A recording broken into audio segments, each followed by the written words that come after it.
Hello બાળકો, આપણે ધોરણ 6 નું ગણિત જેમાં ચેપ્ટર 2 શીખીએ છીએ. આજથી નવું ચેપ્ટર 2 સ્ટાર્ટ કરીએ છીએ, જેમાં છે જે ચેપ્ટરનું નામ છે પૂર્ણ સંખ્યાઓ. શું છે? પૂર્ણ સંખ્યાઓ. આપણે બાળકો એક પૂર્ણ સંખ્યા અને એક પ્રાકૃતિક સંખ્યા વિશે જોઈએ. એક પૂર્ણ સંખ્યા હોય, એક પ્રાકૃતિક સંખ્યા હોય. આપણે જોઈએ કે પૂર્ણ સંખ્યાઓ કોને કહેવાય અને પ્રાકૃતિક સંખ્યાઓ કહેવાય. આપણે 1 થી 1, 2, 3 એમ અનંત સુધી લઈ શકીએ. બધી સંખ્યાઓ, આ બધી પ્રાકૃતિક સંખ્યા છે. આ પ્રાકૃતિક સંખ્યાને પૂર્ણ કરવા માટે આપણે શું કર્યું? આગળ 0 મૂક્યું. તો 0 થી નંબર ચાલુ થાય. આ બધી સંખ્યા કઈ થઈ ગઈ? પૂર્ણ સંખ્યા થઈ ગઈ. પ્રાકૃતિક સંખ્યાની આગળ આપણે એને પૂર્ણ કરવા માટે આપણે 0 આગળ લગાવ્યું, જેને આપણે પૂર્ણ સંખ્યાઓ કીધી છે. હવે આપણે સ્વાધ્યાય 2.1 જોઈએ, જેમાં આપણને પહેલું કીધું છે 10,999 પછી તરત આવતી 3 પ્રાકૃતિક સંખ્યા લખવાની છે. 10,999 પછી આપણે પછીનો નંબર, આ ચેપ્ટરમાં આપણે પછીના નંબર, વચ્ચેના નંબર અને પહેલાના નંબર શીખશું. તો આમાં તમને કીધું છે કે 10,999 પછી આવતી તરત 3 પ્રાકૃતિક સંખ્યા લખવાની છે. કેટલી લખવાની છે? 3 સંખ્યા. તો 10,999 પછી આવે, પછીનો નંબર આવે 11,000. 11,000 પછી 11,001 આવે અને 11,001 પછી 11,002 આવે. હવે બીજો પ્રશ્ન જોઈએ. આપણને કીધું છે 10,001 ના પહેલાનો નંબર લખવાનો છે. પહેલા આવતી પૂર્ણ સંખ્યાઓ લખવાની છે. તો આપણને પહેલા આવતી સંખ્યા, એટલે કે આપણે એના પહેલાના 3 નંબર લખવાના છે. એટલે કે આપણો સવાલ આમ થાય. 10,001. 10,001 પહેલા આવે 10,000. 10,000 પહેલા આવે 9,999 અને 9,999 પહેલા આવે 9,998. આ એની પહેલાની સંખ્યા થઈ. પહેલાની સંખ્યા માટે પહેલાની સંખ્યા શોધવાની હોય ત્યારે જે સંખ્યા આપ્યો એમાંથી એક એક બાદ કરવાનું અને પછીની સંખ્યા શોધવાની હોય ત્યારે જે નંબર આપેલો હોય એમાં એક એક નંબર ઉમેરવાનો. તો ઇઝીલી તમને ખબર પડી જશે. જેવી રીતે કે આપણે પહેલો સવાલ છે 10,999. હવે બાળકોને ખબર ના પડે કે 10,999 પછી તરત પછીની કઈ સંખ્યા આવે, તો અહીંયા એક વખત બતાવું છું કે 10,999 પછી શું કરવાનું? +1 કરી દેવાનું. એમાં 1 ઉમેરવાનો, પછીની સંખ્યામાં 1 ઉમેરવાનો અને પહેલાંની સંખ્યામાં 1 બાદ કરવાનો. હવે 9 ને 1 શું થાય?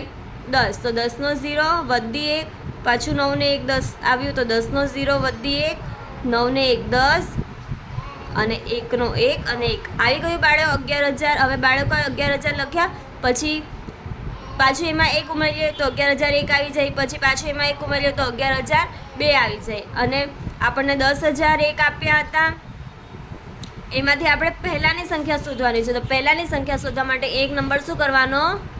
બાદ કરવાનો. એક નંબર શું કરવાનો? બાદ કરવાનો. એકમાંથી 1 ગયો તો 0, 0 નો 0, આ 0 અહીંયા, આ 0 અહીંયા ને 1 નો 1 આવ્યા 10,000.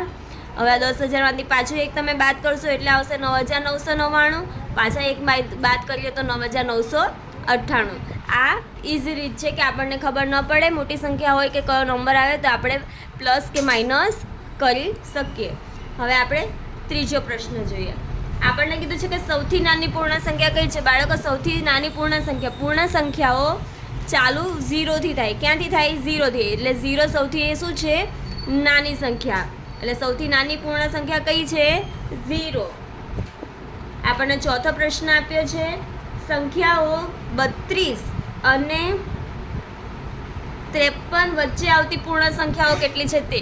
એટલે આપણે 32 થી લઈને 53 સુધીની સંખ્યા ગણવાની છે કે કેટલી થાય. એટલે 32 થી લઈને 53 સુધી ગણીએ તો એવી 20 સંખ્યાઓ છે. કેટલી? 20. 32 થી આપણે 32 નંબર નથી ગણવાનો હોતો ને 53 નંબર, એના વચ્ચેના નંબર. આપણને વચ્ચેના નંબર પૂછ્યા છે એટલે વચ્ચે આવતી પૂર્ણ સંખ્યાઓ તો 32 થી લઈને 33, 34, 35, 36, 37, 38, 39, 40, 41, 42, 43, 44, 45, 46, 47, 48, 49, 50, 51 ને 52 એટલે 15 ને 5 કેટલા થયા? 20. એટલે આવી 20 સંખ્યાઓ છે. નીચે આપેલી સંખ્યાઓના તરત આવતી સંખ્યા, આપણે 5મો પ્રશ્ન કીધો છે કે તરત પછી આવતી સંખ્યા, એટલે તરત પછીની સંખ્યા લખવાની છે. તરત પછીની સંખ્યા આપણને નંબર આપ્યા છે તે પહેલાં લખી દઈએ. 2, 4, 4, 0, 7, 0, 1.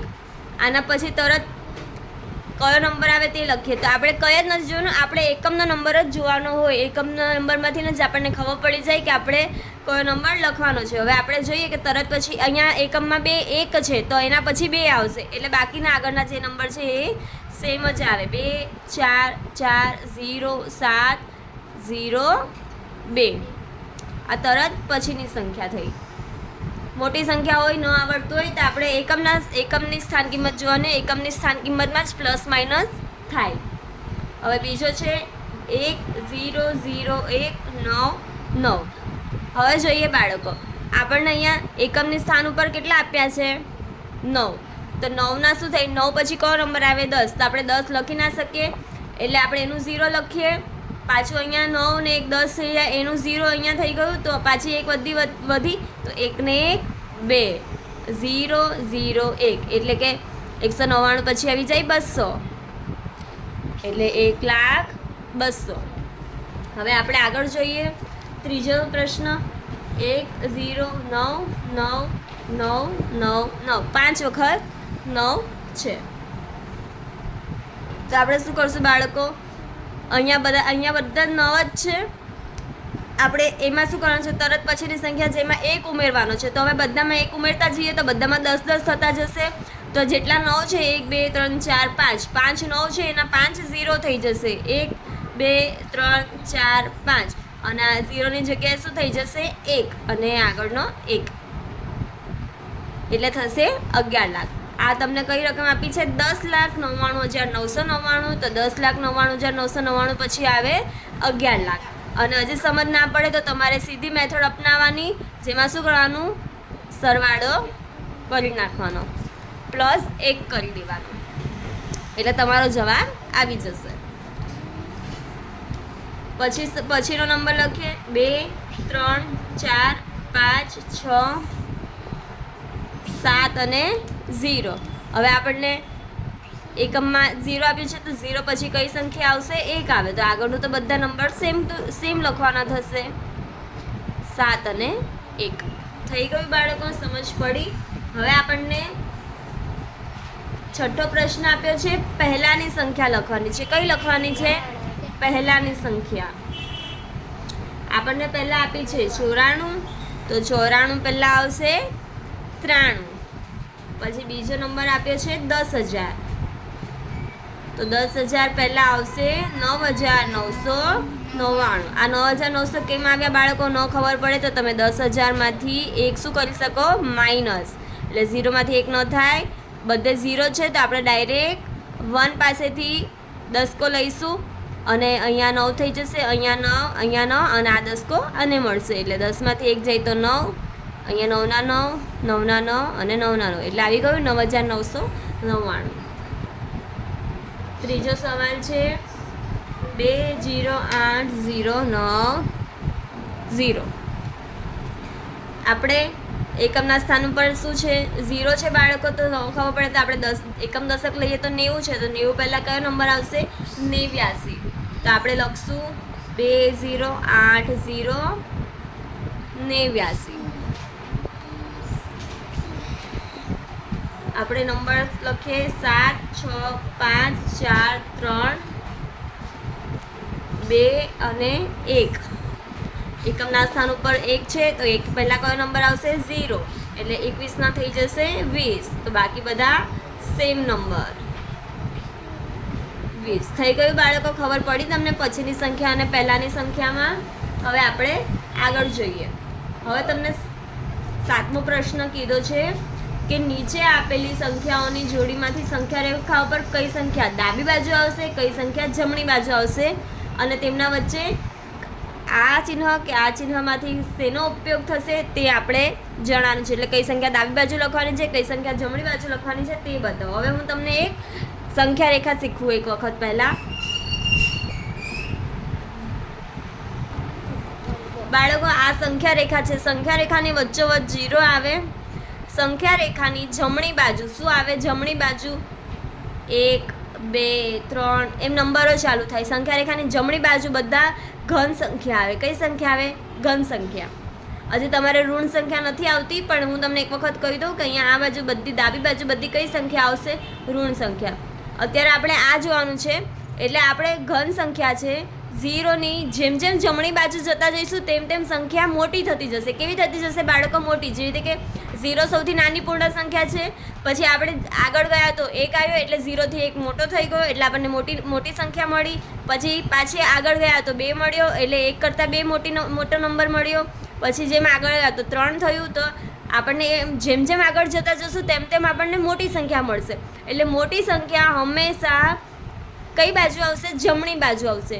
મોટી સંખ્યા નાની સંખ્યાથી હંમેશા જમણી બાજુ આવશે. એટલે કે મોટી સંખ્યા હશે તે બધી જમણી બાજુ આવશે અને નાની સંખ્યા હશે તે બધી ડાબી બાજુ આવશે.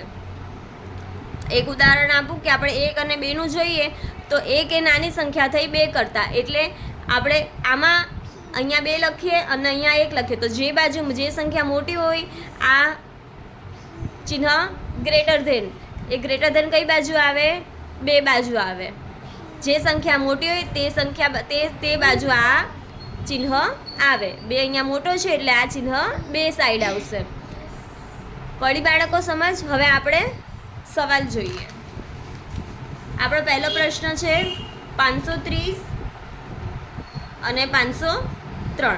હવે આ આપણને સંખ્યા રેખા પર બતાવવાનું છે, પણ હું તમને સંખ્યા રેખા વગર બતાવું છું. આ છે પહેલો પ્રશ્ન. શીખવ્યું છે એટલે હું તમને સંખ્યા રેખા વગર બતાવું છું. આમાં સૌથી મોટી સંખ્યા 530 છે કે 503? તો 530 એ મોટી સંખ્યા છે. તો મોટી સંખ્યા કઈ બાજુ આવશે બાળકો? જમણી બાજુ. અને 503 ડાબી બાજુ. તો આપણે લખવાનું છે કે 503 એ 530ની ડાબી બાજુએ આવશે.